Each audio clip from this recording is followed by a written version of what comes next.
فلا أقسم بمواقع النجوم وإنه لقسم لو تعلمون عظيم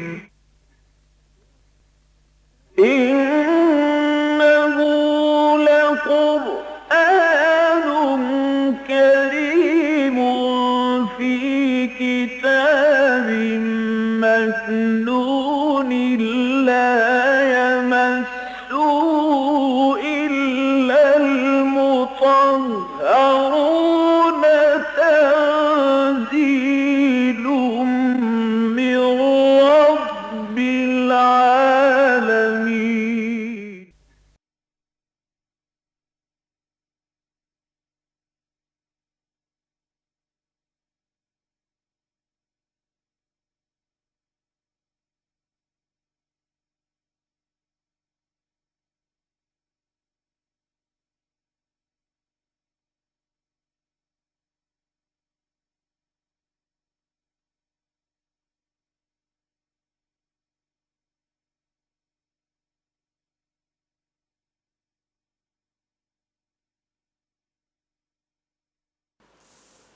نحمده ونصلي على رسوله الكريم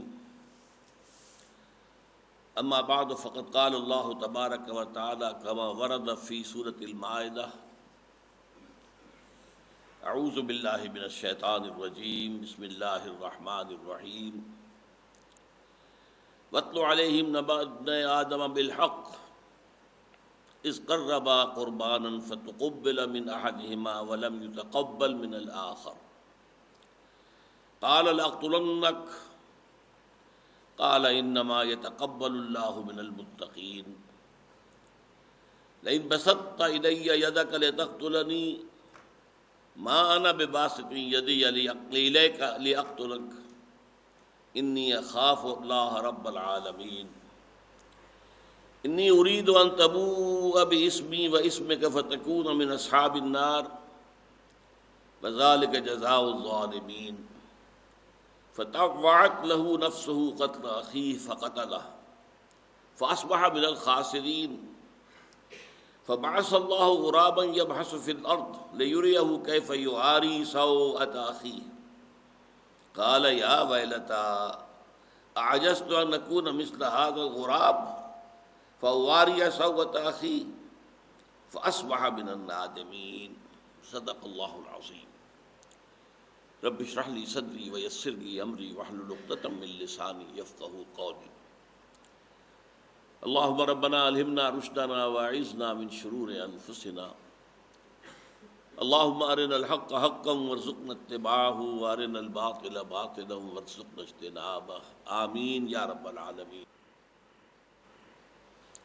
آپ کے علم میں ہے کہ قرآن حکیم میں سورتوں کے جو گروپ ہیں مکی مدنی اور مکی مدنی ملا کر ایک گروپ، تو اس میں جو پہلا گروپ ہے اس کی مکی سورت سورہ فاتحہ ہے، اور مدنیات جو ہیں طویل ترین صورتیں ہیں سورہ بقرہ، آل عمران، نساء اور مائدہ۔ ہم اس کی یہ آخری صورت ہے جس کا کہ مطالعہ کر رہے ہیں۔ 4 رکوع ہم اس سے پہلے پڑھ چکے تھے، ہم شروع کر رہے ہیں 5ویں رکوع سے۔ ان 4 صورتوں میں سورہ بقرہ اور سورہ آل عمران ایک جوڑے کی شکل میں ہے۔ ان کے اندر جو مضامین کی ترتیب اور تقسیم ہے وہ کئی بار میں عرض کر چکا ہوں کہ اس میں ورٹیکل ڈویژن بنتی ہے، لیکن سورہ نساء اور مائدہ جو ہے اس میں اس طرح کی ورٹیکل ڈویژن نہیں ہے، بلکہ 3-4 لڑیاں جو ہیں آپس میں گتھی ہوئی چل رہی ہیں مسلسل۔ ایک لڑی خطاب بأہل ایمان، اور اس میں خاص طور پر کیونکہ یہ شریعت کی تکمیلی صورتیں ہیں تو شریعت کے احکام۔ دوسری خطاب منافقین، اگرچہ وہاں بھی خطاب ہوتا ہے یا ایھا الذین آمنوا سے، وہاں دیکھنا پڑتا ہے کہ اگرچہ لفظ یہاں بھی یا ایھا الذین آمنوا کے آئے ہیں، لیکن آیا یہ خطاب مومنین صادقین سے ہے یا منافقین سے ہے؟ اس لیے کہ منافق جو ہے وہ کوئی لیگل اینٹیٹی نہیں ہے۔ لیگل اینٹیٹیز 2 ہیں، مسلم، غیر مسلم یا کافر، بس۔ اب مسلمانوں میں وہ بھی ہوں گے جو صادق الایمان ہوں گے، گہرے ایمان والے ہوں گے، پختہ ایمان والے ہوں گے، اور کچھ مزمحل بھی ہوں گے، کمزور بھی ہوں گے، ضعفاء بھی ہوں گے، اور پھر اس سے آگے جا کر کچھ منافقین بھی ہوں گے۔ تو حضور کا اپنا معاشرہ بھی اس سے خالی نہیں تھا، منافقین موجود تھے۔ آئندہ جب بھی کبھی منہاج نبوی کے اوپر کوئی دعوت اٹھے گی تو یہ تینوں جو ہے طبقات ہمیشہ موجود رہیں گے۔ تو ان میں یہ ہوتا ہے کہ کچھ آیتیں آ گئیں اہل ایمان سے خطاب پر، کچھ آیتیں آ گئیں اہل کتاب سے خطاب پر، کچھ آیتیں آ گئیں منافقین سے خطاب پر۔ یہ حصہ جو ہم پڑھ رہے ہیں یہ 27ویں آیت سے شروع ہو کر 40ویں آیت تک اہل ایمان سے خطاب ہے۔ اہل ایمان سے خطاب میں آپ کو معلوم ہے، میں نے عرض کیا کہ ایک تو شریعت کے احکام،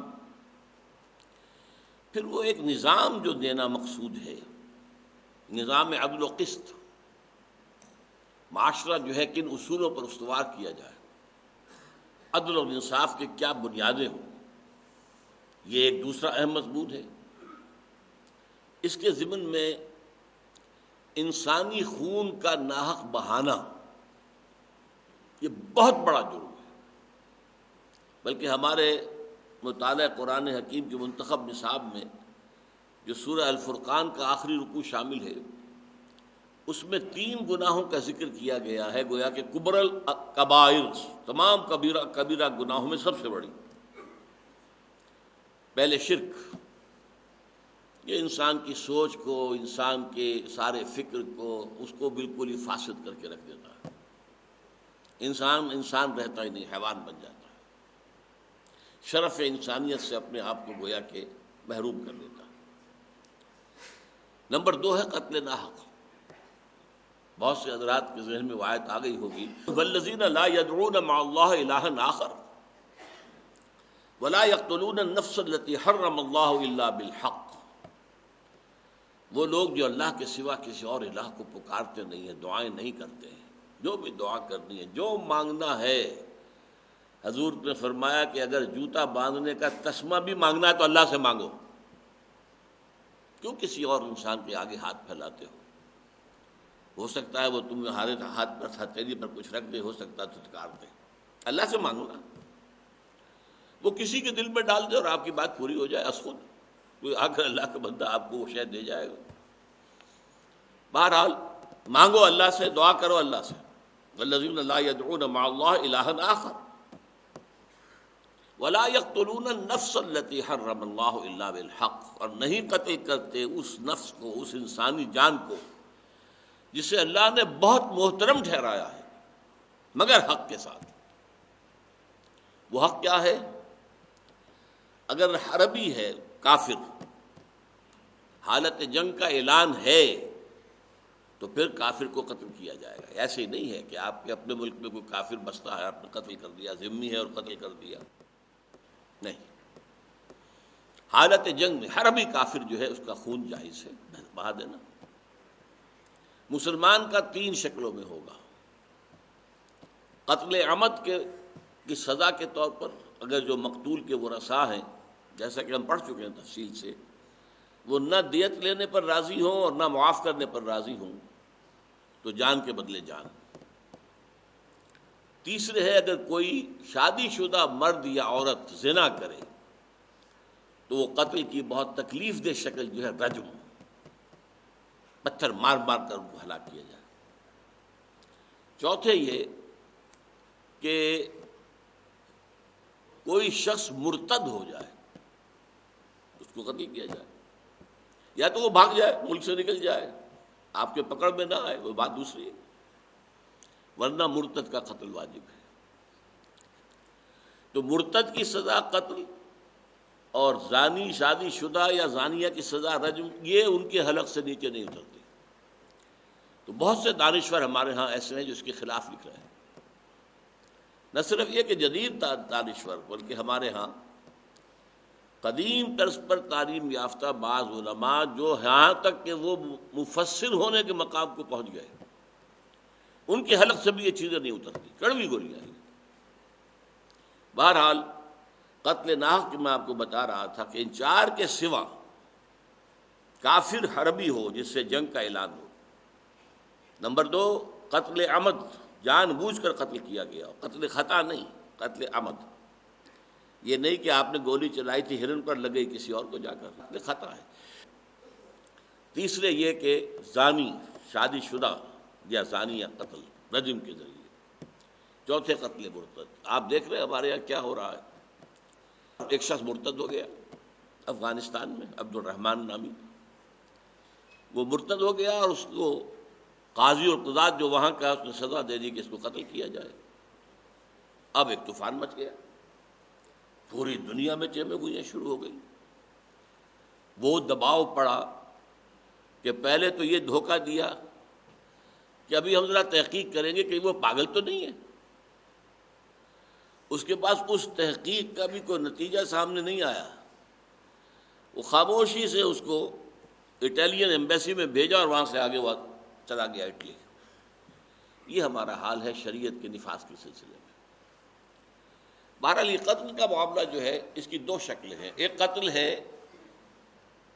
ایک فرد کا قتل کیا جانا، ایک اس سے بھی بہت بڑی شکل ہے محاربہ جسے کہا گیا ہے۔ کوئی گروہ کھڑا ہو جائے منظم اور وہ اسلامی حکومت کو چیلنج کرے، وہاں کے امن و امان کو غارت کرے، فساد مچائے، توڑ پھوڑ کرے، تخریب کرے، راستے مسدود کر دے، لوگوں کو قتل بھی کرے، لوٹ مار کرے، یہ جو ہے اسے محاربہ کہا گیا ہے۔ ان دونوں قسم کی قتل جو قتل ہے ان کے بارے میں ہدایات اس رکوع میں آ رہی ہے، اور یہ قتل جو انفرادی ہے اس کی شناعت کو ظاہر کرنے کے لیے کہاں سے بات شروع کی گئی؟ حضرت آدم علیہ السلام اور ان کے 2 بیٹوں سے۔ پہلا قتل جو ہوا ہے اس زمین پر وہ حضرت آدم کے ایک بیٹے قابیل نے اپنے بھائی حابیل کا کیا۔ قابیل کو تورات میں لکھا جاتا ہے قائن، کین یا قائن، قرآن میں حدیث میں وہ قابیل ہے۔ حابیل کو ایبل لکھتے ہیں، وہ ABEL۔ یہ 2 بھائی تھے۔ اب ان میں کیا نزاع ہوا، کیا جھگڑا ہوا، اس کی کچھ تفصیل آئی ہے بعض روایات کے اندر، کہ بیان یہ کیا گیا ہے کہ وہاں اصل میں یہ طے تھا کہ چونکہ حضرت آدم کے اولاد میں ابھی جو بیٹے اور بیٹیاں ہیں وہ سب آپس میں بھائی بہن ہیں، ان کے رشتے کیسے ہوں، شادی کیسے ہو، اور شادی نہ ہو تو نسل کیسے چلے گی؟ لہذا شریعت نے قانون یہ دیا اس وقت کے لیے عارضی طور پر کہ حضرت حوا کو حمل ہوتا تھا تو ہر وضع حمل پر جڑواں پیدا ہوتے تھے، ایک بھائی ایک بہن، ایک بھائی ایک بہن، ایک بھائی ایک بہن۔ تو ایک ہی حمل سے پیدا ہونے والے وہ بھائی اور بہن تو حقیقی بھائی بہن کی طرح شمار ہوتے تھے جن کے مابین نکاح نہیں ہو سکتا۔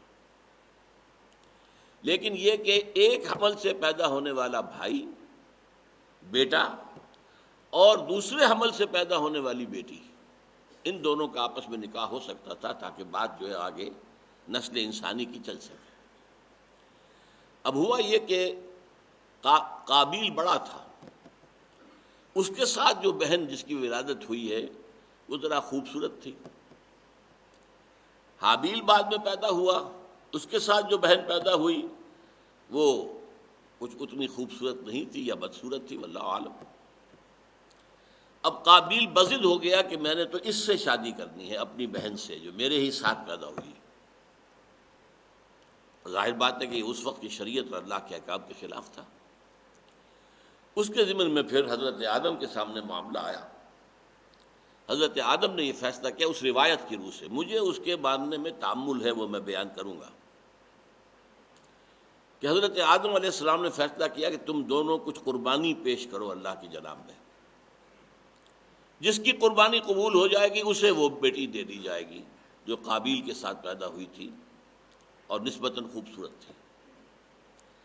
اس پر سارا معاملہ ہوا ہے، قربانی پیش کی گئی، ایک کی قربانی قبول ہو گئی، دوسری کی نہیں ہوئی۔ اب اس پر بجائے اس کے کہ معاملے کو وہ تسلیم کر دیتا، وہ اب اور اس کے اندر حسد کی آگ جو ہے وہ بھڑک اٹھی، اس میں جلا وہ، اور اس نے کہا میں تو تمہیں قتل کر کے رہوں گا، حابیل سے کہا۔ اس روایت کو تسلیم کرنے میں جو چیز مجھے رکاوٹ معلوم ہوتی ہے وہ یہ ہے کہ جب آدم کی شریعت میں یہ فیصلہ تھا کہ ایک ہی حمل میں پیدا ہونے والا بیٹا اور بیٹی آپس میں نکاح ان کا نہیں ہو سکتا، وہ حقیقی بھائی بہنوں کے طرح شمار ہو گئے، تو حضرت آدم سے کیسے ممکن تھا یا کیسے میں یہ تسلیم کروں کہ انہوں نے بجائے اس کے کہ طاقت کے ساتھ اس فیصلے کو وہ نافذ کرتے اور قابیل کو جھکنے پر مجبور کرتے کہ تم اپنی بات جو ہے اسے باز آ جاؤ، تو انہوں نے اسے ایک اور چیز پر جو ہے منحصر قرار دے دیا۔ واللہ عالم، یہ میرا اپنا ایک ذہنی خیال ہے کہ جس کے مطابق ہو سکتا ہے جھگڑا کوئی اور ہو، یہ بھی ہو سکتا ہے کہ یہ بھی بیچ میں موجود ہو، لیکن یہ کہ یہ میں نہیں ماننے کو تیار کہ محض اسی وجہ سے ساری بات ہوئی ہے۔ کوئی اور جھگڑا بھی ہو سکتا ہے جس کو طے کرنے کی یہ شکل جائز ہو، واللہ عالم۔ تو وَاتْلُ عَلَيْهِمْ نَبَأَ ابْنَيْ آدَمَ بِالْحَقِّ، ان کو سنائیے۔ تلا یتلو کے بعد جب علا آ جائے تو سنانا، تلا وہ پڑھنا، اور تلا علا کسی پر پڑھ کر سنانا۔ وَاتْلُ عَلَيْهِمْ، ان کو سنا دیجیے اے نبی صلی اللہ علیہ وسلم۔ نبأ ابنَيْ آدَمَ بِالْحَقِّ، آدم کے دو بیٹوں کا اہم واقعہ، نبا اصل میں کہتے ہیں بہت بڑے واقعے کو، اہم واقعے کو۔ یہ اس اعتبار سے اہم ترین واقعات میں سے ہے کہ اس سے روئے ارضی پر انسانی خون کے بہانے کا سلسلہ شروع ہوا ہے۔ تو اب گویا کہ جو بھی خون ہوتا ہے اس کا گناہ کا حصہ جو ہے قابیل کے ساتھ بھی اس کو بھی ملے گا، وہ ہے اس کا موجب۔ بالحق، یہ بڑا پیارا لفظ آیا ہے، حق کے ساتھ سنا دیجیے۔ یہ وجہ یہ ہوتی ہے کہ ایک ہوتی ہے قصہ گوئی، بس ایک واقعہ بیان کر دیا، ایک ہے اسے اس طور سے بیان کرنا کہ اس میں جو حکمت ہے وہ واضح ہو جائے۔ قرآن قصوں کی کتاب تو نہیں ہے، قرآن محض تاریخ کی کتاب بھی نہیں ہے، تو یہ بہت بڑا اور نمایاں فرق ہے۔ بائبل میں بھی یہ چیزیں بیان ہوئی ہیں، یہ ایبل اور کین، اس کے سارے معاملات جو ہیں بائبل میں بھی ہیں، لیکن ان کو پڑھا جائے اور قرآن کے اس چند آیات کو پڑھا جائے تو زمین و آسمان کا فرق معلوم ہوتا ہے۔ یہاں تلقین ہو رہی ہے تقویٰ کی، یہاں پر جو اصل شے ہے انسان کے لیے کہ جو اس کی نجات اور اس کی کامیابی کے لیے لازم ہے، اسے نمایاں کیا جا رہا ہے۔ تو قرآن مجید یہ بات بہت نمایاں ہے، اور میں نے بہت دفعہ یہ بات کہی ہے کہ قرآن مجید کے ساتھ میرا پہلا ذہنی ربط قائم ہوا ہے 1947 میں، جبکہ میں 15 برس کا تھا، اور حصار میں جب ہندوؤں کے ہم پر حملے ہو رہے تھے، یہ 47 کا کے واقعات تھے، جتھے کے جتھے آتے تھے، حملہ ہوتے تھے، تو ہم لوگوں نے ایک خاص علاقہ جو چند محلے مسلمانوں کے تھے انہیں آپس میں جوڑ کر بیریکیڈز قائم کیے، گلیاں جو ہیں ان کے ناکے بنا دیے اور دفاع کرتے تھے، اور کوئی کام کرنے کا اس وقت تھا نہیں۔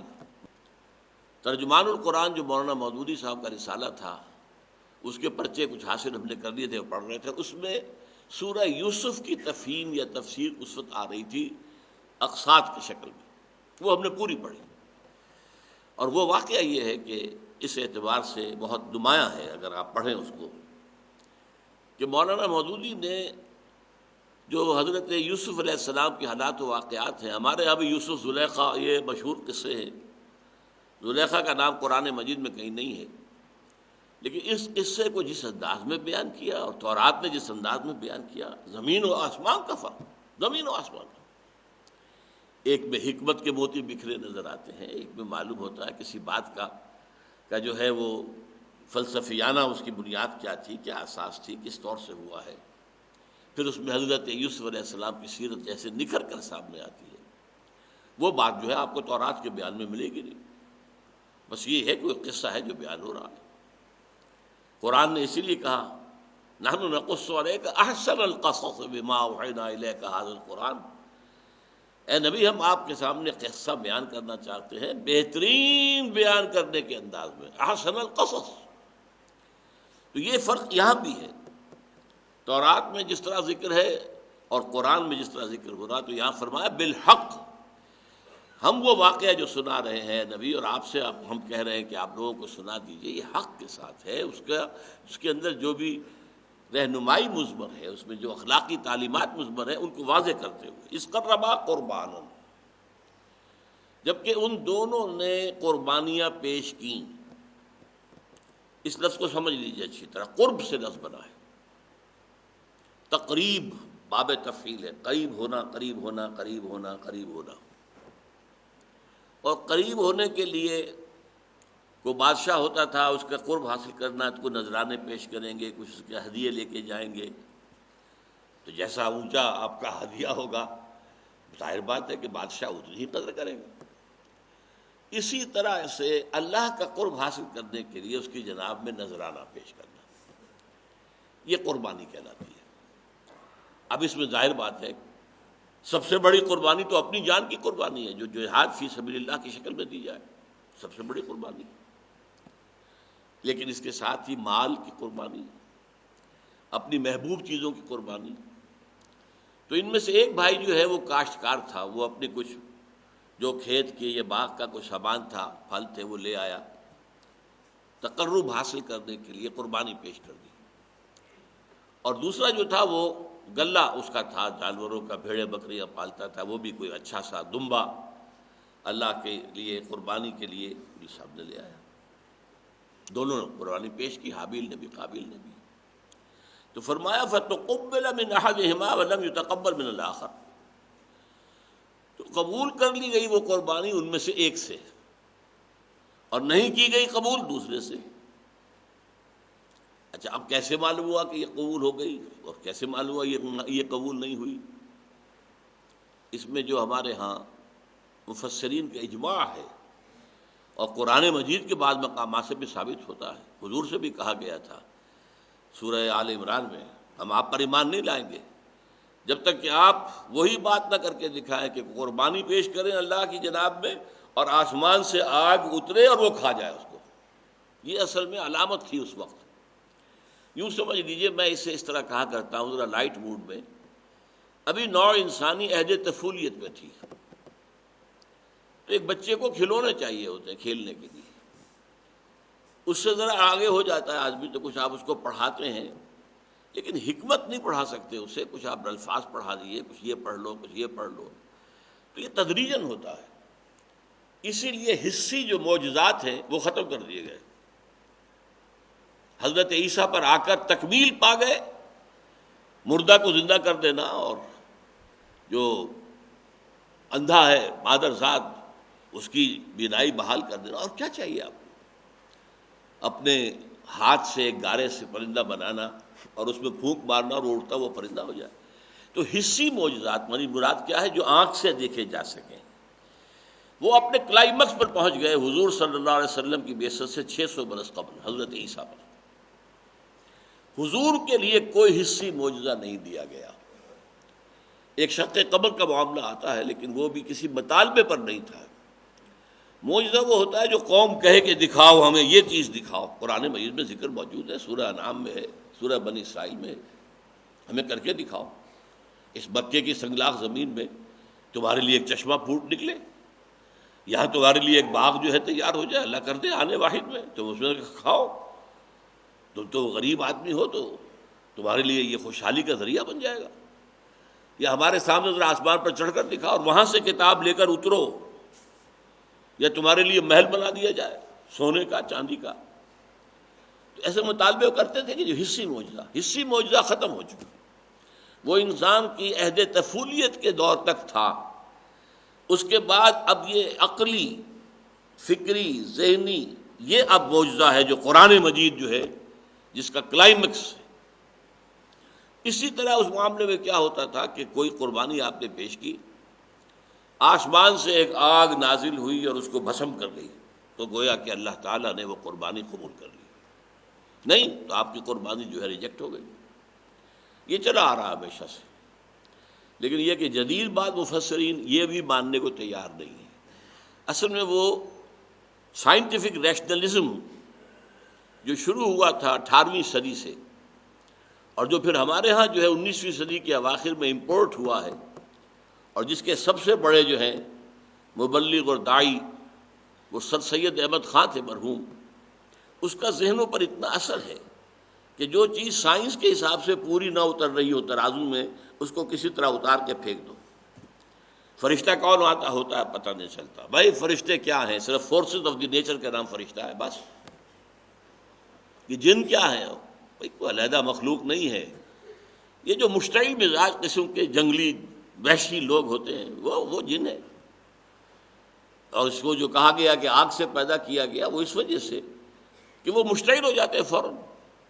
ایک انسان ہوتا ہے، مہذب انسان ہوتا ہے تو وہ بات سنتا ہے، دلیل دیتا ہے، دلیل سنتا ہے. اور ایک وہ ہے کہ جو فوراً غصے میں آگ بگولا ہو گیا اور لڑنے پہ مرنے پہ آمادہ ہو گیا. تو یہ جو اس طرح کے لوگ ہیں اجٹ گنوار وہ جن ہیں وغیرہ وغیرہ. تو اسی طرح بعض مفسرین جو جدید ہیں انہوں نے یہ بات ذکر کرنے سے ابا کیا ہے کہ یہ قربانی کا جو ہے منظور ہو جانا یا نامنظور ہو جانا اس کا کیسے اطلاع ملی. کہا کہ شاید کوئی آسمان سے آواز آ گئی. کوئی آسمان سے آواز کس کی طرف سے آئی ہے؟ وہ تو کسی جن کی بھی ہو سکتی ہے. لیکن واقعہ یہ ہے کہ یہ جب تک کہ ایسا اہم معاملہ تو اس میں تو جب تک یہ کہ خاص حصی بات نہ ہو. اور ابھی وہ انسان کا عہد طفولیت ہے، وہ حسیات ہی کا عادی ہے. تو یہ میرے نزدیک زیادہ قرین قیاس ہے کہ آگ اتری آسمان سے شعلہ اور اس نے ایک قربانی کو بھسم کر دیا، وہ گویا قبول ہو گئی. دوسری جو کہ تو کھڑی رہی گویا کہ وہ نامنظور ہو گئی. قال لاقتلنک. اب وہ جو قابیل تھا جس کی قربانی رد ہو گئی تھی وہ غصے میں آگ بگولا ہو گیا. اب بجائے اس کے کہ وہ اس پر یہ کہ ایک ندامت ہوتی، شرمندگی ہوتی، سوچتا، اپنے گریبان میں منہ ڈالتا، آخر اللہ نے میری قربانی کیوں رد کی ہے، کیا سبب ہے اس کا؟ نہیں، غصے میں آ گیا، جس کو کہتے ہیں حسد. حسد جو ہے یہ ایک آگ کے مانند ہوتا ہے، اندر ہی اندر انسان جلتا ہے حسد کی آگ میں. تو وہ جس کا جو حسد کی آگ تھی وہ ظاہر ہوئی. لاقتلنک، میں تجھے قتل کر کے رہوں گا. اب یہ لاقتلنک جو صیغہ ہے، نون مشدد اور شروع میں لام، یہ انتہائی تاکید، میں تمہیں قتل کر کے رہوں گا، نہیں چھوڑوں گا تمہیں. اب قال، اب دوسرے بھائی کی بات دیکھیے. یہ ہے اصل میں وہ چیز جو انداز بیان کے اندر جو مختلف کرداروں کو نمایاں کیا جا رہا ہے، اس میں سبق ہے، اس میں ہدایت ہے. اب کیا کہا حابیل نے؟ قال انما یتقبل اللہ من المتقین. دیکھیے بھائی جان، یہ تو اللہ کا فیصلہ ہے اور اللہ جو ہے متقین ہی سے قربانی قبول کرتا ہے. یہ جو ہے ہمارے ہاں بھی 10,000 کا 20,000 کا جو ہے وہ بہت عمدہ جانور جو ہے میڈھا لا کر جو اور پھر اس کی نمائش ہو رہی ہے، اس پہ مہندی لگی ہوئی ہے، اس پر چادر ریشمی ڈالی ہوئی ہے، اس کا چکر لگوا رہے ہیں دیکھو، اور دل میں تقویٰ نہیں ہے تو وہ دھیلے کی بھی نہیں اللہ کی نگاہ میں. لن ینال اللہ لحومها ولا دماؤها ولکن ینالہ التقویٰ منکم. یہ جو قربانیاں ہیں ان کے خون اور ان کا گوشت اللہ تک نہیں پہنچتا. اللہ تک پہنچنے والی شے تو تقویٰ ہے اگر وہ ہو، ورنہ وہ چاہے آپ نے 25,000 کا مینڈھا جو ہے وہ لا کر ذبح کر دیا، اللہ کے میزان میں کوئی وزن نہیں. قال انما یتقبل اللہ من المتقین. اللہ تعالیٰ پرہیزگاروں ہی سے قبول کرتا ہے. آپ اپنی روش کو درست کر لیجئے، اپنے معاملات کو صحیح کیجئے تو اللہ آپ کی قربانی بھی قبول کر لے گا. اگلی بات کیا کہی؟ لئن بسطت الی یدک لتقتلنی ما انا بباسط یدی الیک لاقتلک. اور دیکھیں بھائی جان، اگر آپ نے اپنا ہاتھ بڑھایا میری طرف کہ مجھے قتل کر دیں، تب بھی میں اپنا ہاتھ نہیں بڑھاؤں گا آپ کو قتل کرنے کے لیے. یاد رہا ایک مسئلہ آتا ہے کہ پہلی بات تو یہ ہے کہ یہ معاملہ کس کا ہے؟ یہ دو بھائیوں کا ہے، اور دونوں بھائی کیونکہ مسلمان ہیں، آدم کے بیٹے ہیں. ایک گناہ گار ہے، ایک متقی ہے، لیکن ہیں تو مسلمان ہیں، آدم کے بیٹے ہیں. لہذا یہ جو مشرکین کے ساتھ جہاد اور قتال ہے یہ اس پر اپلائی نہیں ہوگی آیت. اس میں تو قتال ہے، آپ انہیں قتل کرنے کی کوشش کریں گے، وہ آپ کو قتل کرنے کی کوشش کریں گے. تو وہاں اس طرح کی کوئی جو ہے بے نفسی یا بالکل ایک عدم تشدد، وہ اہنسا پرمو دھرما، وہ گاندھی جی اس کے جو ہے وہ بڑے پرچارک تھے، یہ اس کا موقع نہیں ہوتا. دو بھائیوں میں معاملہ ہے. اچھا، اس میں بھی دفاع کا حق ہے. میں اپنا ہاتھ نہیں بڑھاؤں گا آپ کو قتل کرنے کے لیے، لیکن فرض کیجئے کہ ایک وار وہ کر رہا ہے اور آپ نے ہاتھ آگے کر کے اس کے وار کو روک لیا، اس سے کوئی اعتراض نہیں ہوگا. ایک بات ہوتی ہے کہ آپ بھی تو تل جائے، یہ مجھے قتل کرنے پر تلا ہوا ہے تو اب میں بھی اس کو قتل کرنے پر تل جاؤں. اس سے یہاں پر در حقیقت اس کیفیت کا ذکر ہے کہ لئن بسطت الی یدک، اگر آپ بڑھائیں گے دست درازی، جس کو آپ کہتے ہیں بڑھانا، دست ہاتھ کو بڑھانا، اگر آپ دست درازی کریں گے میری جانب کہ مجھے قتل کر دیں، لتقتلنی ما انا بباسط یدی لیقتلک الیک لیقتلک، میں تو اپنا ہاتھ آگے نہیں بڑھاؤں گا، دست درازی نہیں کروں گا آپ کو قتل کرنے کے لیے. انی اخاف اللہ رب العالمین، مجھے تو اللہ کا خوف ہے، ڈر ہے، جو تمام جہانوں کا پروردگار ہے. یہ شاہ عبد القادر رحمۃ اللہ علیہ نے لکھا ہے اور صحیح لکھا ہے. اس کی سب سے بڑی مثال اسلامی تاریخ میں حضرت عثمان ہے رضی اللہ تعالیٰ عنہ. حضرت عثمان خلیفہ تھے، ان کی سلطنت قرآن مجید میں جس عظیم ترین سلطنت کا ذکر ہے وہ ذوالقرنین کی ہے، لیکن ذوالقرنین کی سلطنت سے بھی کئی گنا سلطنت حضرت عثمان کی تھی رضی اللہ تعالیٰ. لاکھوں کی فوجیں موجود تھیں. وہ کہیں دمشق میں فوج ہے حضرت معاویہ رضی اللہ تعالیٰ عنہ کی کمان میں ہے، کہیں مصر میں ہے حضرت عمرو بن العاص کی. وہ فتنہ کرنے والے جتنے بھی تھے خارجی، وہ فتنہ کر رہے ہیں، قتل پر تلے ہوئے ہیں. حضرت عثمان یہ کہتے ہیں کہ میں اپنے جان کے تحفظ کے لیے کسی کلمہ گو کی جان لینا گوارا نہیں کروں گا. ہے تو کلمہ گو، اب یہ خارجی ہیں، فتنہ انگیز ہیں، ان کے دلوں میں کیا ہے، کیا کھوٹ ہے، کیا نیت ہے، یہ میں نہیں جانتا. کلمہ گو ہیں، اور کلمہ جو ہے ایک بہت بڑی رکاوٹ ہے. جیسے کہ حضور کا واقعہ میں نے بارہا سنایا آپ کو کہ حضرت زید ابن حارثہ جو حضور کے پوتوں کے مانند تھے، تو زید ابن حارثہ کے بیٹے اسامہ، زید بیٹوں کے مانند تھے، آپ نے منہ والا بیٹا بھی بنائے رکھا تھا، ان کے بیٹے اسامہ حضور کے پوتوں کے مانند. ان کا معاملہ پیش آ گیا ایک جنگ میں کہ ایک کافر سے دو بدو مقابلہ ہوا، اور اس کافر نے جب یہ دیکھ لیا مشرک نے کہ اب میری تو بس ہو گئی، اب میں مقابلہ نہیں کر سکتا، تو کلمہ پڑھ دیا اشہد ان لا الہ الا اللہ واشہد ان محمد رسول اللہ صلی اللہ علیہ وسلم. اب سوال پیدا ہوا حضرت اسامہ کے لیے کہ یہ اس نے جان بچانے کے لیے جھوٹ موٹ کا ہیلا کیا، یہ تو بے بس ہو چکا تھا، لہذا گردن اس کی اڑا دی، ہاتھ نہیں روکا. دل میں دغدغہ سا رہا کہ میں نے صحیح کیا یا غلط کیا، یا تو آپ نے خود جا کر کہا حضور سے یا کسی اور نے اطلاع دی اور حضور نے طلب کیا. اے اسامہ کیا کرو گے جب قیامت کے دن یہ کلمہ شہادت جو ہے تمہارے خلاف استغاثہ لے کر آئے گا کہ میرے ہوتے ہوئے تلوار چلی.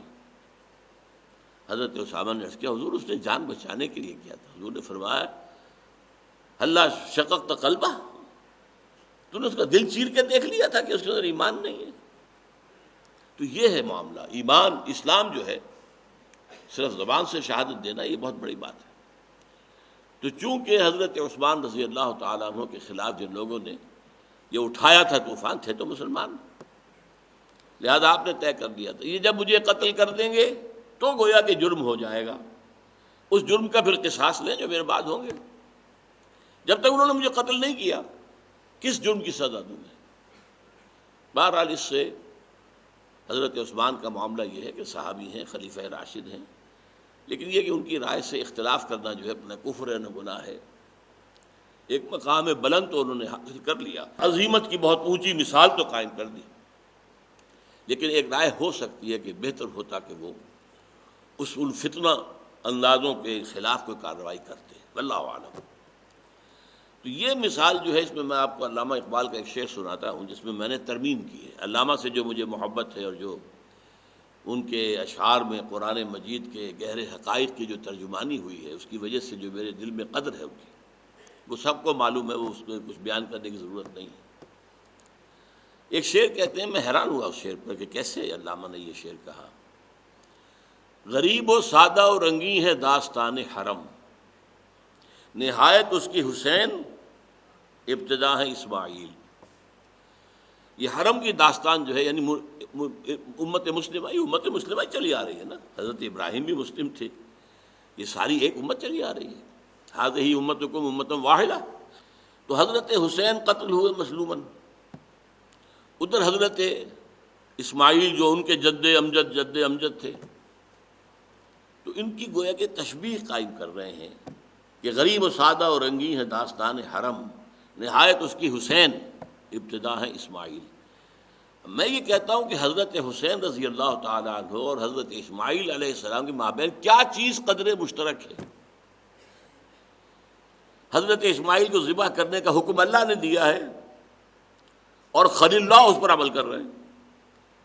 یہاں یہ بدماش کوفی تھے جنہوں نے قتل کیا، کیا مناسبت ہے؟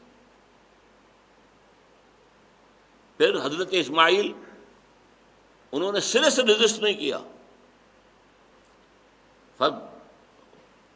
باپ سے کہا کہ اے ابا جان، جو آپ کو حکم مل رہا ہے خواب کے ذریعے سے آپ کر گزرے، یا ابت افعل ما تؤمر ستجدنی انشاءاللہ من الصابرین۔ یہاں حضرت حسین جنگ کر رہے ہیں، پوری شجاعت کے ساتھ، بہادری کے ساتھ جنگ کرتے ہوئے جام شہادت نوش کیا۔ پھر حضرت اسماعیل شہید نہیں ہوئے، ذبح نہیں ہوئے، اور وہ ہو گئے۔ تو کیا چیز قدر مشترک ہے سوائے ایک عقیدت کے، کہ عقیدت حضرت حسین رضی اللہ تعالیٰ عنہ سے عقیدت ہونا اچھا ہے، اور پھر مقتول ہے، مظلوم ہے، اس میں کوئی شک نہیں ہے۔ لیکن یہ کہ مشابہت اور تشبیہ قائم کی جاتی کسی بنیاد پر، تو میں نے اس شعر کو بدلا ہے، اور امید ہے آخرت میں اگر ملاقات ہوگی تو علامہ بھی پسند کریں گے۔ غریب و سادہ اور رنگی ہے داستان حرم، نہایت اس کی ہے عثمان، ابتدا حابیل۔ حابیل نے کہا تھا میں نہیں قتل کروں گا، میں اپنا ہاتھ نہیں اٹھاؤں گا، وہ حضرت عثمان نے کیا رضی اللہ تعالیٰ عنہ۔ حابیل سے کروڑ گنا زیادہ بات ہے یہ۔ حابیل کے پاس کوئی فوج نہیں تھی، دو بھائیوں کا صرف معاملہ تھا، ادھر بھی ایک آدمی ادھر بھی ایک آدمی۔ یہاں یہ ہے کہ فوج ہے لاکھوں کی، اور اپنی طاقت استعمال نہیں کر رہے، تو نہایت اس کی ہے عثمان۔ اس سے اونچی بات تو ہو سکتی ہی نہیں، ناممکن ہے۔ میں نے کہا نا کہ یہ عظیمت کا ایک وہ بہت اونچا مقام حضرت عثمان نے حاصل کر لیا، کوئی شک ہی نہیں اس میں۔ لیکن یہ کہ اس کی مناسبت بنتی ہے حابیل کے ساتھ، اور یہ بات جو ہے شاہ عبد القادر دہلوی رحمۃ اللہ علیہ نے لکھی ہے کہ یہ مثال حضرت عثمان رضی اللہ تعالیٰ عنہ پر ثابت ہوتی ہے۔ انی ارید ان تبوء باسمی و اسمک فتکون من اصحاب النار۔ حابیل یہ بھی کہہ رہے ہیں کہ میرا ارادہ اب یہ ہے، جب تم تولی گئے ہو، کہ تم اپنے گناہ کا بوجھ بھی اٹھاؤ اور میرے گناہوں کا بوجھ بھی اٹھاؤ۔ تم مجھے مظلوماً قتل کر دو گے، میرا کوئی جرم نہیں ہے، میں نے تمہیں کوئی نقصان نہیں پہنچایا ہے، میں نے تمہارے خلاف کوئی اقدام نہیں کیا ہے، تو جو مظلوم ہوتا ہے، مقتول بغیر کسی سبب کے قتل کر دیا جائے، تو اس کے گناہ کا بوجھ جو ہے وہ قاتل کے اوپر چلا جاتا ہے، گناہوں کا۔ تو میں تو یہ سودا کروں گا، تو مجھے قتل کر دو گے، ٹھیک ہے، تو میرے گناہ کا بوجھ بھی اٹھائے پھر نہ، پھر قیامت کے دن۔ انی ارید ان تبوء باسمی و اسمک فتکون من اصحاب النار، پھر تم جہنمی ہو جاؤ گے۔ وذالک جزاء الظالمین، اور یقیناً یہی بدلہ ہے ظالموں کا۔ فطوعت له نفسه قتل اخیہ فقتلہ فاصبح من الخاسرین۔ اب یہاں بھی بہت اہم لفظ آ گیا، طوعت، یہ باب تفعیل سے، جس میں ایک کام ہوتا ہے تدریجاً تدریجاً تدریجاً، تکرار تکرار تکرار۔ یہ وہ ہے اصل میں کیفیت کہ جو انسان کے اندر پیدا ہوتی ہے گناہ کے ارتکاب سے قبل۔ نفس لوامہ روکتا ہے، دیکھو مت کرو، یہ غلط کام ہے۔ نفس امارہ کہتا ہے حسد کے آگ میں جو جل رہا ہے، کرو، مارو اس کو، قتل کرو اس کو۔ یہ کشاکش ہر شخص کے اندر ہوتی ہے، چھوٹے گناہ پر بھی ہوتی ہے، بڑے گناہ پر بھی ہوتی ہے۔ انسان انسان ہے، اللہ تعالیٰ کی مخلوق ہے، اشرف المخلوقات ہے، جسے ہم اردو میں ضمیر کہتے ہیں۔ انسان کے اندر ایک ضمیر ہے، کانشنس ہے، جیسے کہ آپ کہتے ہیں انگریزی میں مائی کانشنس از بائٹنگ می، میں ایک کام کر تو بیٹھا ہوں لیکن اب میرا ضمیر مجھے اندر سے ملامت کر رہا ہے، کاٹ رہا ہے، مجھے چبھن محسوس ہو رہی ہے، تم نے یہ کیا کیا، نہیں کرنا چاہیے تھا۔ لیکن پھر وہ نفس امارہ جو ہے، امارۃ بالسوء، پھر وہ آگے آتا ہے، پھر وہ کہتا ہے، پھر پھسلاتا ہے، پھر اس کے لیے کوئی دلیل فراہم کر دیتا ہے، جھوٹی سچی. تو یہ رفتہ رفتہ پروسیس بالآخر اس انتہا کو پہنچ گیا. فطوعت له نفسه، اس کے نفس نے اسے اس کے لیے آمادہ کر ہی لیا، قتل اخیہ، اپنے بھائی کے قتل کرنے کو. فقتلہ، اس نے اسے قتل کر دیا. اب ظاہر بات ہے آسان کام تھا قتل کرنا، اس لیے کہ بھائی تو فیصلہ کر چکا تھا کہ وہ جوابی کارروائی نہیں کرے گا. زیادہ سے زیادہ دفاع کی کوئی شکل ہو سکتی ہے کہ بچنے کی کوشش کی ہو، لیکن نہیں. فاصبح من الخاسرین، تو اب وہ ہو گیا خسارہ پانے والوں میں سے. فبعث اللہ غرابا، یہاں تفصیل آتی ہے کہ اب یہ چونکہ پہلا قتل ہوا ہے اور شاید کہ اس سے پہلے کوئی حضرت آدم کی نسل میں ابھی کوئی کسی کا انتقال بھی نہ ہوا ہو، مردے کو دفن کرنے کا معاملہ بھی شروع نہ ہوا ہو، مردے کا کیا کریں. اب یہ حضرت حابیل کو قتل کر کے قابیل جو ہے اب وہ ایک چکر میں پڑ گیا، میں کیا کروں اس لاش کا. فبعث اللہ غرابا، تو اللہ نے بھیج دیا کوے کو، یبحث فی الارض، وہ اپنی چونچ سے اور پنجوں سے زمین کو کورید رہا تھا، کھود رہا تھا. اب اس میں بھی دو آگے بعض لوگوں نے تفصیل بیان کی ہے کہ اس میں کسی چیز کو چھپا کر رکھنا چاہتا تھا، کوئی شکار تھا، اسے کچھ تھوڑی دیر کے لیے وہاں چھپا کے رکھنا چاہتا تھا. اور ایک یہ بھی ہے کہ ایک مردہ کوے کو اس نے دفن کرنے کی تدبیر اس طرح کی تھی، اور اس کو دیکھ کر ہوش آیا اسے. فبعث اللہ غرابا یبحث فی الارض لیریہ کیف یواری سوءۃ اخیہ، تاکہ اللہ دکھا دے اسے قابیل کو کہ اپنے بھائی کی لاش کے ساتھ کیا معاملہ کرے، کیسے چھپائے. تدفین کے معاملے کی صورت ہی پیدا ہو گئی. قال یا ویلتى عجزت ان اکون مثل هذا الغراب، اب اس نے کہا ہائے میری شامت، افسوس، میں اس کوے کے مانند بھی نہ ہوا. اس کوے کو اللہ نے اتنی سمجھ دے رکھی ہے کہ اس نے اپنے کسی ساتھی کوے کی لاش کو دفن کیا ہے، تو مجھے اس کا خیال بھی نہیں آیا. فواری سوءۃ اخیہ فاصبح من النادمین، تو اس پر وہ ندامت جو ہے اس پر مسلط ہو گئی. اب اس کے بعد جو لفظ آ رہا ہے من اجل ذالک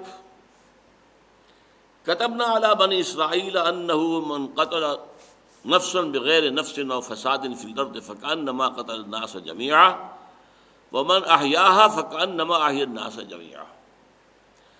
پہلی بات تو نوٹ کیجئے کہ یہ من اجل ذالک جو ہے، من اجل ذالک، اس کو کہتے ہیں معانقہ.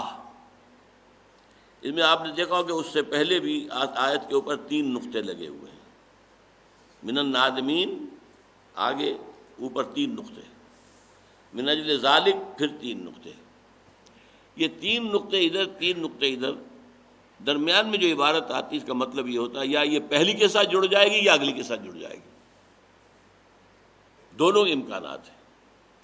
یعنی یہ بات کہ وہ نادم ہو گیا من اجل ذالک، اس بات پر نادم ہوا، بدبخت کو اب بھی اپنے جرم کا احساس نہیں ہوا ہے، بلکہ اپنے اس کوے سے بھی کمتر ہونے کا احساس جو ہوا ہے اس پر جو ہے وہ ندامت اس کو ہوئی ہے. ایک معنی یہ ہوں گے من اجل ذالک فاصبح من النادمین، اس بنا پر وہ ندامت کرنے والوں میں سے ہو گیا.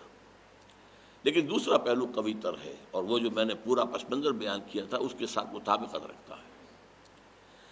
قتل نفس جو ہے، انسانی جان کا قتل کر دینا، خون بہا دینا، جیسا کہ میں نے آپ کو بتایا تھا سورہ الفرقان کی آیت کے حوالے سے، شرک کے بعد سب سے بڑا گناہ ہے. اس کی وجہ کیا ہے؟ یہ جو تمدن ہے ہمارا، مل جل کر رہتے ہیں، انگریزی میں کہتے ہیں گریگوریس اینیمل ہے انسان، مل جل کر رہتا ہے شہروں میں، آبادی میں، گاؤں میں. اس کی بنیاد ہی اس پر ہے کہ ایک دوسرے کی جان کا احترام کیا جائے. اگر ایک دوسرے کو چیر پھاڑنے کا معاملہ ہو تو پھر مل کر کیسے رہیں گے؟ تمدن کیسے وجود میں آئے گا؟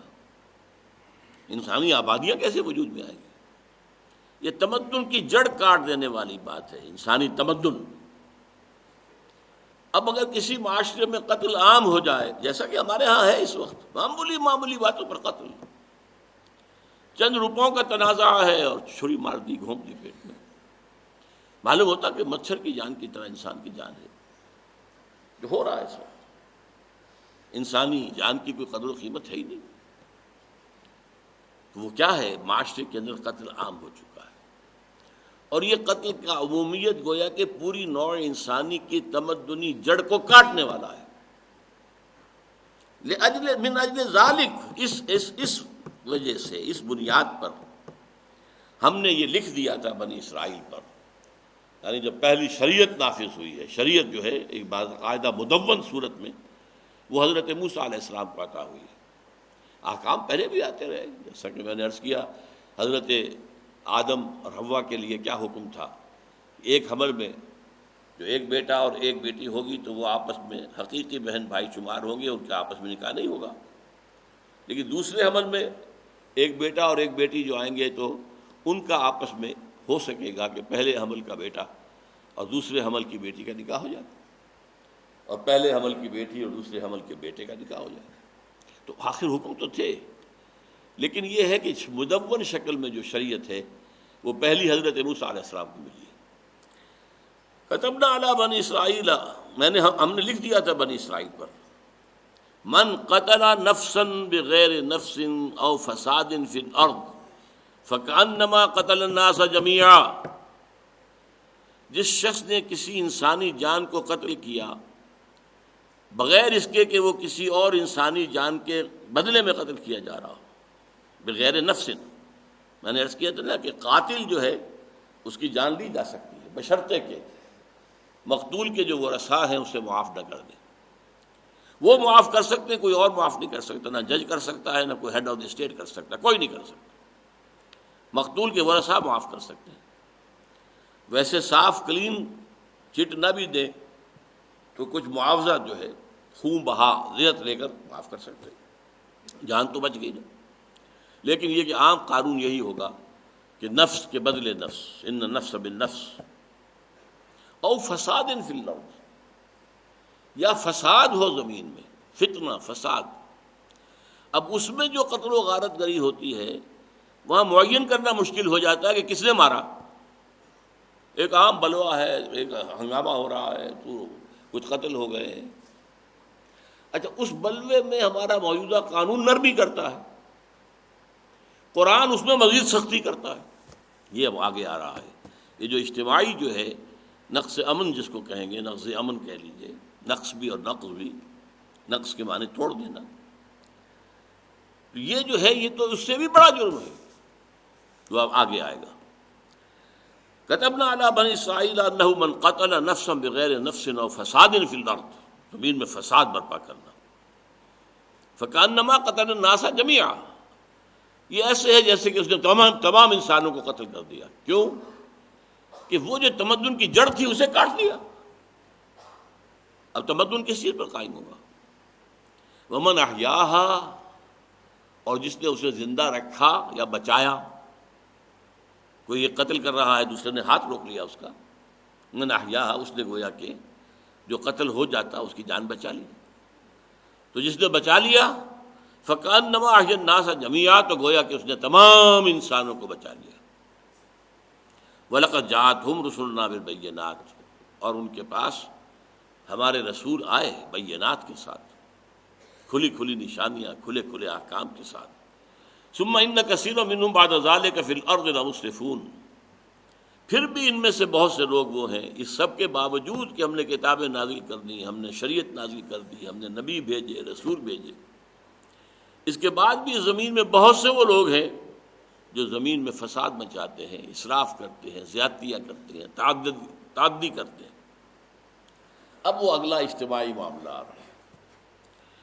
انما جزاء الذین یحاربون اللہ ورسولہ ویسعون فی الارض فسادا، لفظ فساد جو اوپر بھی آیا تھا اب یہاں آ گیا۔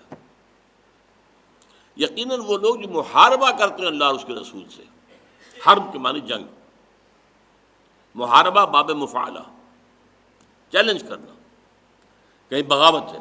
اللہ اور اس کے رسول سے مراد اسلامی حکومت، اسلامی حکومت جو اللہ کا حکم نافذ کرتی ہے اور رسول کے حکم پر چلتی ہے، وہ گویا کہ قائم مقام ہے اللہ اور اس کے رسول کی۔ تو جو لوگ اللہ اور اس کے رسول کے ساتھ محاربہ کرتے ہیں، یعنی اسلامی حکومت کے خلاف چیلنج کر رہے ہیں، بغاوت کر رہے ہیں، فتنہ اٹھا رہے ہیں، زکوٰۃ نہیں دیں گے، اس کے اوپر محاربہ ہوا، جنگ ہوئی۔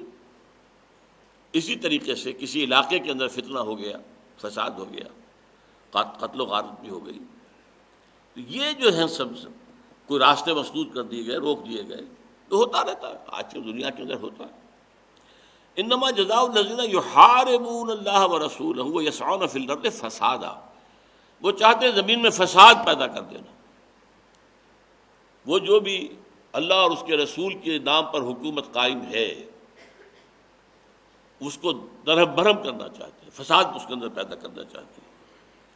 اب ان کی سزا کیا ہے؟ ان یقتلوا او یصلبوا او تقطع ایدیہم وارجلہم من خلاف او ینفوا من الارض۔ یہ سخت ترین انداز ہے، باب تفصیل میں صیغے آ رہے ہیں۔ یقتلوا، قتل کر دیے جائیں، لیکن قتل کرنا ایک تو یہ تلوار کا ایک وار ہوا، جیسے سعودی عرب میں قاتل کا سر قلم کیا جاتا ہے، وہ اس نے سر کیا ہوا، نیچے ایک تلوار کا وار ہوا، گردن کٹ کر علیحدہ جا پڑے، تو اس میں کوئی تکلیف اس کو نہیں ہوتی۔ وہ قتل سے پہلے جو خوف ہے، یہ ہے، وہ اپنی جگہ پر ہے، لیکن قتل کے عمل میں کوئی تکلیف نہیں۔ یا آج کل جیسے ویسٹ میں ہو رہا ہے، آپ نے کرسی پر بٹھا دیا، وہ بیٹھا کرسی کے اوپر، اچانک وہ بٹن دبایا اور گیا، اسے کوئی تکلیف نہیں ہوتی۔ یہاں تقتیل ہے، تکلیف دے دے کر مارو اسے، یعنی اس کے اندر یہ مفہوم بھی ہو سکتا ہے اس کے ٹکڑے کرو۔ اس لیے کہ اسلام میں سزاؤں کے معاملے میں جو فلسفہ ہے وہ عبرت انگیزی ہے۔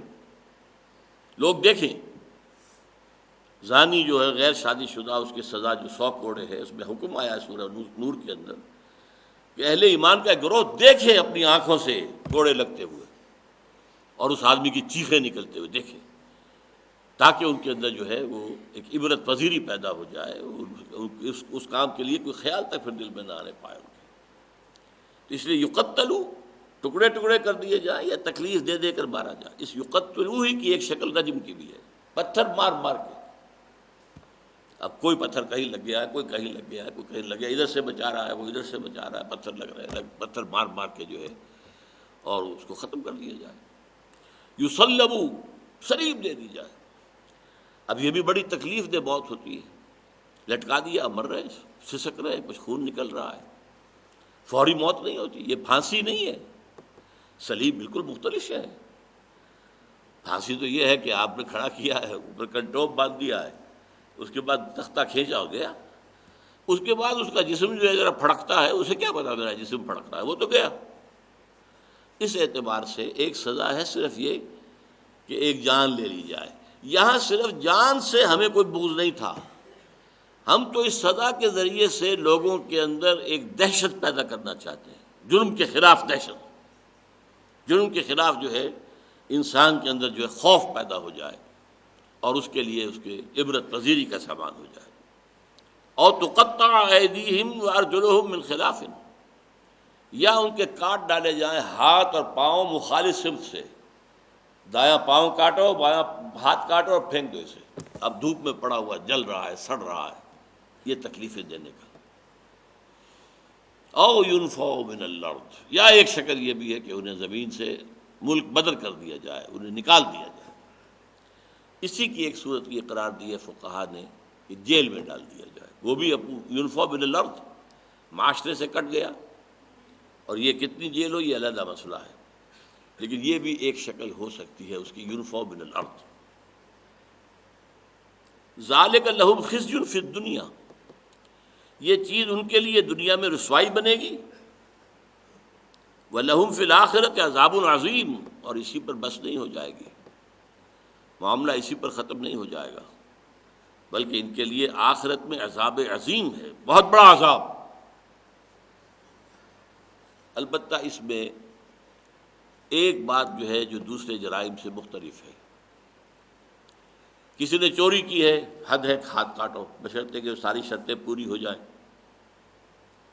اب اگر فرض کیجئے کہ وہ توبہ کر رہا ہے، تو معافی مانگ رہا ہے، توبہ بھی کی ہے، یا اس نے آپ گرفتار ہونے سے پہلے توبہ کر دی ہے، اس سے وہ سزا نہیں جائے گی اس کی، اس توبہ کی وجہ سے وہ اللہ کے یہاں کی سزا سے بچ جائے گا، لیکن یہاں تو اس کے اوپر حد جو ہے وہ نافذ کی جائے گی، حد ہے وہ۔ اسی طریقے سے زانی ہے، زانی چاہے اس نے توبہ کر لی ہو، لیکن اب زنا کا ثبوت مل گیا ہے، ثابت ہو گیا، یا خود آ کے اس نے اقرار کر لیا۔ حضور نے جو ایک مرد اور ایک عورت کو رجم کروایا، تو آپ کو معلوم ہے کہ وہ ان کے اقرار کی بنیاد پر تھا، انہیں رجم کیا گیا۔ لیکن جب کسی نے یہ کہہ دیا کہ یہ بڑا بے حیا شخص تھا، یا بڑی بے حیا خاتون تھی، تو حضور نے کیا فرمایا؟ نہیں، انہوں نے وہ توبہ کی ہے کہ جو تمام مدینے والوں پر تقسیم کر دی جائے تو سب کے نجات کا ذریعہ بن جائے۔ اس سے بڑی بات کیا ہوگی؟ رجم کے لیے اپنے آپ کو پیش کر رہے ہیں، اے اللہ کے رسول، ہم سے وہ خطا ہو گئی ہے، وہ غلطی سرزد ہو گئی ہے، ہمیں پاک کر دیجیے۔ تو یہاں اس کے برعکس بات آ رہی ہے، الا الذین تابوا من قبل ان تقدروا علیہم، سوائے ان کے کہ جو توبہ کرنے اس سے پہلے کہ تم ان پر قابو یافتہ ہو جاؤ۔ اگر تو تم نے انہیں گرفتار کر لیا پہلے ہی، تو پھر تو یہ سزا ملے گی۔ اگر اس سے پہلے کہ تم ان کے اوپر قابو یافتہ ہو جاؤ، انہیں پکڑ سکو، ان کو شکست دے سکو، اس سے پہلے توبہ کر لیں، تو پھر یہ ہے فَاعْلَمُوا أَنَّ اللَّهَ غَفُورٌ رَحِيمٌ، تو جان لو کہ اللہ تعالیٰ بھی غفور اور رحیم ہے۔ اس لیے کہ یہ بڑے پیمانے پر ہوتا ہے، تو اگر سب کو قتل کیا جائے گا تو بہت بڑی بات بن جائے گی، تو ایک راستہ نکال دیا گیا ہے۔ اگر ان کے مغلوب ہونے سے پہلے وہ توبہ کر لیں تو انہیں چھوڑ دیا جائے گا۔ یہ ہے اس محاربے کا قانون جو قرآن مجید نے دیا۔ پہلے ایک انفرادی قتل کا معاملہ، یہ چونکہ بہت کثرت سے ہوتا ہے معاشرے میں، اس پر تفصیل سے گفتگو کی گئی ہے۔ یہ محاربہ جو ہے عام طور پر نہیں ہوتا، خاص حالات میں ہوتا ہے، اس پر بھی اس کی سزا بیان کر دی گئی، لیکن یہ حد نہیں ہے، یہ تعزیرات کے دائرے میں آتی ہے۔ بارک اللہ لی و لکم فی القرآن العظیم ونفعنی و ایاکم بالآیات والذکر الحکیم۔